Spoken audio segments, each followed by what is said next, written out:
मेरी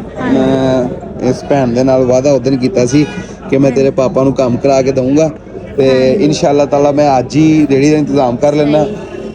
जिन्ने दा भी टोटल सैटअप लग्या ना ਉਹਦੇ ਤੋਂ हट के ਤੁਹਾਨੂੰ ਨਾਲ कुछ एक्स्ट्रा पैसे भी दूंगा ताकि ਅੱਗੇ रमज़ान शरीफ होने वाला ਤੁਸੀਂ ਕਿਸੇ ਪਾਸੇ ਤੁਹਾਨੂੰ ਟੈਨਸ਼ਨ ਲੈਣ ਦੀ ਜ਼ਰੂਰਤ ਨਹੀਂ ਹੋ। ਹੁਣ ਤੁਸੀਂ ਸਬਜ਼ੀ ਮੰਡੀ ਚੋਂ ਕੋਈ ਸ਼ੈ ਲੈ ਕੇ ਜਾਣੀ ਘਰ ਵਾਸਤੇ ਕੋਈ ਸਬਜ਼ੀ ਕੋਈ ਸ਼ੈ ਬੱਚਿਆਂ ਨੂੰ ਆਲੂ ਵਾਲੇ ਪਰਾਠੇ ਪਕਾ ਕੇ ਦੇ ਕੇ ਆ ਰਹੀ ਸੀ ਆਲੂ ਅੱਛਾ ਆਲੂ ਵਾਲੇ ਪਰਾਠੇ ਪਕਾ ਕੇ ਦੇ ਕੇ ਹਾਂਜੀ बड़ा छोटा बेटा कह रहा सी सुबह उठते ही मम्मा आलू वाले पराठे बना दे मैं कि चल ना ਕਿੰਨੂੰ ਉਦੋਂ ਨਹੀਂ ਲੈ ਕੇ ਗਏ ਉਦੋਂ ਇਹਨਾਂ ਨੂੰ ਮੈਂ ਬਸ ਉਦੋਂ ਹੀ ਭੇਜ ਦਿੱਤਾ ਕਿੰਨੂੰ ਲੈ ਜਾਓ ਖਾਣ ਲਈ ਨਹੀਂ ਕੋਈ ਸਬਜ਼ੀ ਲੈ ਕੇ ਜਾਣੀ ਤਾਂ चलो मेहरबानी हो ਕਿੰਨੂਆਂ ਦਾ ਇੱਕ ਪੱਲਾ ਲੈ ਚਰਾ ਕੇ ਇੱਧਰ ਇੱਧਰ ਆ ਤੁਸੀਂ ਲੈ ਜਾਓ ਓਕੇ ਪੁੱਤ ਚੰਗਾ ਬਾਜੀ ਅੱਲਾ ਦੇ ਵਾਲੇ ਤੁਸੀਂ ਜਾਓ ਤੇ